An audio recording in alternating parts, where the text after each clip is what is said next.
Welcome back to Twin Cities Live. A cancer diagnosis often means chemotherapy, and with that can come extreme fatigue, loss of appetite, and something not often mentioned, maybe you've never even heard of it. It's called chemo brain. So this can be anything from becoming unusually disorganized to having trouble finding the right words or taking a little longer than usual to do everyday things. But in today's Be Well with TCL, reporter Kelly Hansen introduces us to a Burnsville attorney who says chemo brain really got the best of her.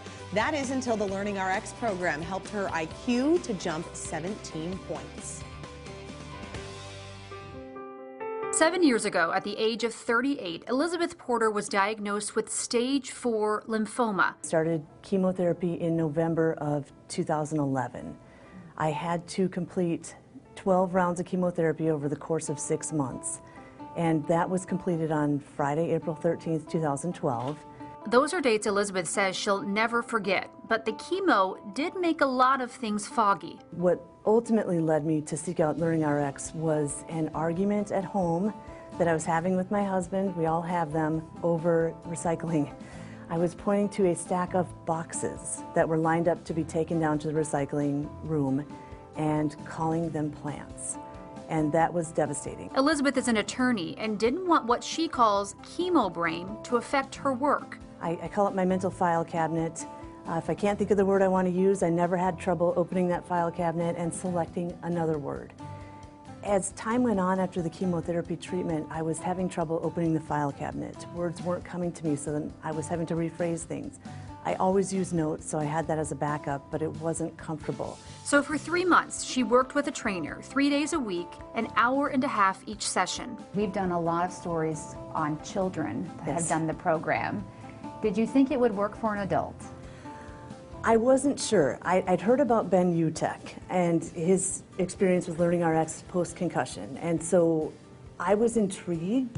3/13. We brought you Ben's story in 2015. He took a career-ending hit that led to his 5th concussion, and after years of suffering, those brain injuries led him here to LearningRx. When they're working with adults, it's oriented towards adults. You're not going to be doing the same exercises the children are doing. They're more adult-oriented. You are operating in the same room with the kids, but they're motivating. They're doing a great job, and they're focused, and they're staying with it for the time they're there. You know, as an adult, you need to set a good example, and you just do it. It's been more than 3 years since Elizabeth graduated from the LearningRx program, and the gains she made then have stuck around. I feel it at work when I sit down to draft an extensive memorandum or an affidavit. The organization of that product is much easier than it was prior to taking LearningRx, and I've never gone back to kind of feeling overwhelmed with organizing things, or words do escape me periodically, but it's not a difficult retrieval. I can always get another word in place of the word I've forgotten. I have reaped the benefits over and over and over again, and if one adult hears me say this and gets the help because I said it out loud, then I've done my job. Well, we're so happy to tell you that Elizabeth has been in remission for 7 years and is doing well. This is incredible. LearningRx Executive Director Rich Frieder is here to tell us a little bit more about this. It's so amazing to hear Elizabeth's story. And then, of course, we've had Ben here several times to talk about the impact of these brain injuries. So how is the program helping your brain heal and recover and be able to work in the way that it was able to prior to the injury? Yeah, so the reason it works is what we're doing are really intense mental exercises that are targeting the weaknesses. And you kind of heard that with Elizabeth. Everything we do is one-on-one, so it's customized to the weaknesses someone has, the goals they have, their age. And actually, we're changing the way the brain's working. We were actually published several months ago in the Journal of Neuroimaging that shows we change what's called the functional connectivity of the brain, which means the brain is working much more efficiently. You can retain information better, process faster.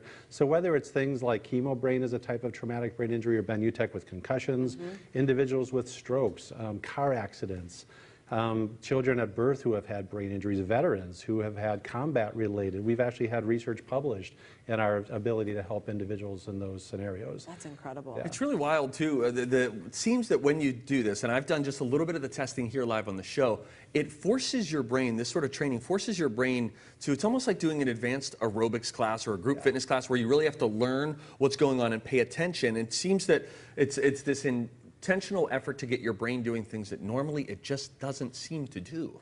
Yeah, and basically it's like working out is a great analogy. Because what's happening is, you know, if you go to the gym and you're doing exercises, you're strengthening your muscles, they get bigger over time, at least from what I hear, right? And so that actually is what's happening when you're training your brain. The biggest difference, besides the obvious though, is that the gains we achieve are long lasting. So, you know, Elizabeth trained several years ago, Ben Utek has trained several years ago. They haven't lost the ability. So it's not like you're just coming back over and over again.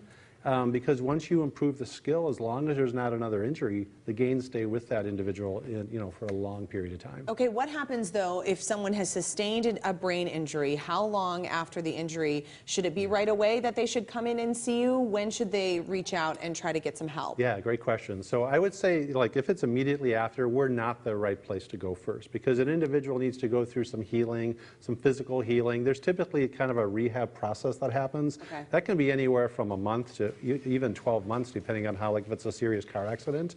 But here's where we really help, and I hope people hear this, is that there's kind of this belief that after you're 12 to 18 months after the event, whatever that event is, stroke, car accident, this is now the best you can be. Like, all the healing has happened, and your cognitive ability, if it's decreased, that's now your new normal, and you need to learn to cope. And that's where we come in, and because our experience with individuals is that's not true, because we're strengthening skills. So Ben Utek, we worked with him 6 years after his last concussion. Right. So there are so many people walking around right now with the impact of traumatic brain injuries that don't think they can get help. Hey, you guys give them hope, Rich. Absolutely. That's what's important. That's incredible. Well, Thank you, thank you Rich. so much, and thanks to Appreciate that. Elizabeth for sharing that story. Yeah. So inspiring. So LearningRx is offering TCL viewers a deal.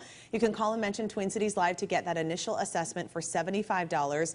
It's regularly priced at $199. We've also posted more information about the program on our website, that is twincitieslive.com. A big thanks to LearningRx for sponsoring Twin Cities Live.